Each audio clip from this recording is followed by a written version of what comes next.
एकदमै राम्रो भइरहेछ। टिम एकदमै राम्रो खेलिरहेछ। विकेट अनुसार खेलिरहेछ टिमले।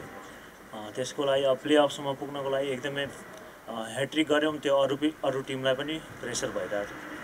त्यही नै खेल्दाखेरि चाहिँ हामीले खेलिरहेको थिएँ, लो पनि बसिरहेको थियो। जस्तै म्याच हेर्दाखेरि पनि 11 बजेको जुन म्याच थियो त्यो हेर्दाखेरि पनि लो बसिरहेको थियो र घुमि पनि रहेको थियो। र त्यतिखेर नै सोचिसकेको थिएँ कि आज धेरै हाई स्कोर म्याच हुँदैन भनेर। सो त्यो अनुसार जस्तै अब हाम्रो पनि पावर प्लेमा फर्स्ट बलमा विकेट पनि गयो र त्यही अनुसारले खेलिरहेको थियो, किनभने स्लो विकेट छ 140 150 प्लस एकदम क्रुसल हुन्छ भनेर।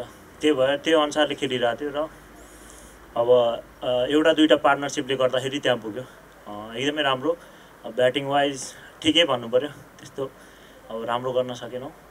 बलिङ वाइज चाहिँ एकदमै राम्रो गऱ्यौँ हामीले।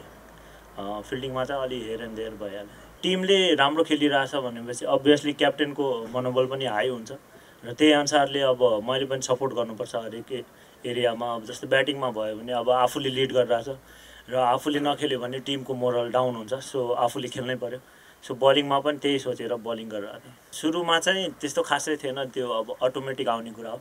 र सेकेन्डमा चाहिँ गुलसन र मैले आफ्नो एउटा शर्त लगाएको थिएँ, त्यो जितेँ। त्यही भएर चाहिँ अब एकदमै राम्रो फिल गरिरहेको छु, किनभने अब नेपाल क्रिकेट अब जस्तै पहिला अब डे गेम हुन्थ्यो भने अहिले नाइट पनि भइरहेछ र स्टार स्पोर्ट्समा पनि आइरहेछ। सबैजना अब एकदमै राम्रो, जस्तै अब यङ प्लेयरहरूले पनि चान्स पाइरहेछ। सो त्यो चाहिँ एकदमै राम्रो हो नेपाल क्रिकेटको लागि। अब किनभने अगाडि अब हामी वर्ल्ड कप पनि पुग्यौँ, अब खेलिरहेछौँ जो फ्लड लाइटको तल एकदमै राम्रो भइरहेछ।